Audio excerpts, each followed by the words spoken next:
So guys, for the first step, you want to go to search and type in check for updates. Click on it. And now once you're on this, you want to click on check for updates. Make sure that your computer is fully up to date. For the next step, you want to go to search and type in device manager. Click on it. And now once you're on this, you want to expand display adapters. Now you want to find your graphics card. You want to right click on it and then click on update driver and then click on search automatically for drivers. Make sure that you have the best drivers for your device installed. There's also going to be 3 links down below in the description for NVIDIA, AMD and Intel. You want to download the software that comes with your graphics card. For me, I have an NVIDIA graphics card, so I got the NVIDIA app. And now once you're on our software, you want to go to the driver tab. Now you want to click on check for updates. Make sure that your graphics card drivers are fully up to date for your software. For the next step, you want to go to search and type in CMD.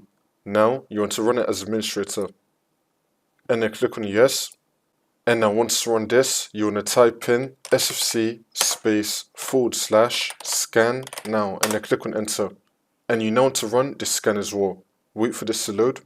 I'm going to skip the video to when the scan will be fully completed. And now once that's been done, you want to type in dism /online